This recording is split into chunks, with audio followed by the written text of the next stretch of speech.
EU fine on Google weighs on parent Alphabet profit.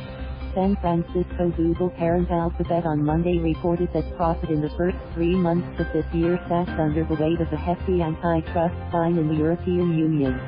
Alphabet said that profit in the first quarter fell 29% to $7 billion on revenue that climbed 17% to $3 billion. That amounted to $7 billion at the end of March, according to the quarterly update. Google shares were down 7.2% to $202.39 in after-market trade stats, followed release of the earnings report. Though profits excluding the one-time costs were better than expected, revenue growth was below forecasts for the technology Colossus, which is the dominant internet search company and operator of the ubiquitous Android mobile operating system. Chief Financial Officer Ruth Porat said in the release the results showed robust growth led by mobile search, ad revenues from YouTube videos and cloud computing. We remain focused on, and excited by, the significant growth opportunities across our businesses, she said.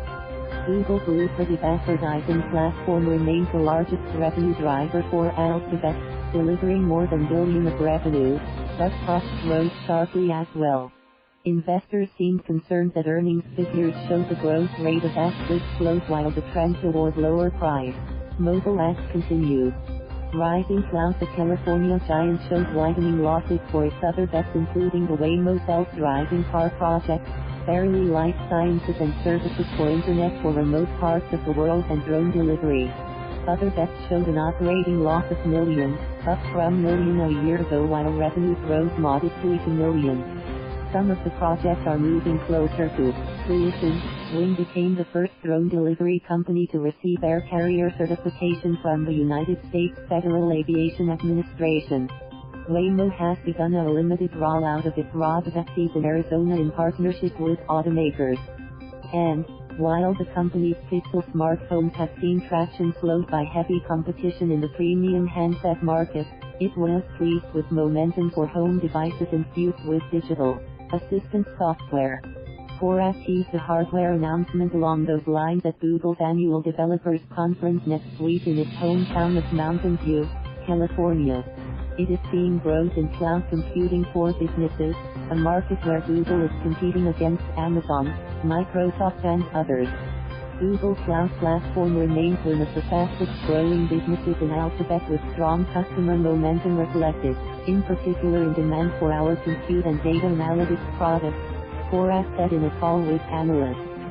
Google plans to continue investing heavily in data centers, engineers, and digital content for streaming video offerings at YouTube.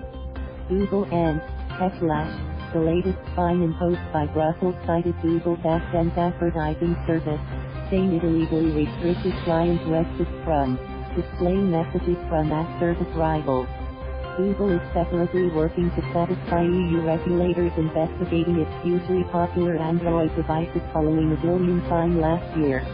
This month, Google said it would offer smartphone users 5 browsers and search engines as part of the company's effort to meet EU competition concerns. Brussels accused Google of using the Android system's dominance of smartphones and tablets to promote the use of its own Google search engine and Chrome browser and shut out rivals. In the United States, Google has been a target of President Donald Trump and his allies, accusing the search giant of bias and silencing conservative voices, claims denied by the Silicon Valley firm. Thank you for watching. Please subscribe.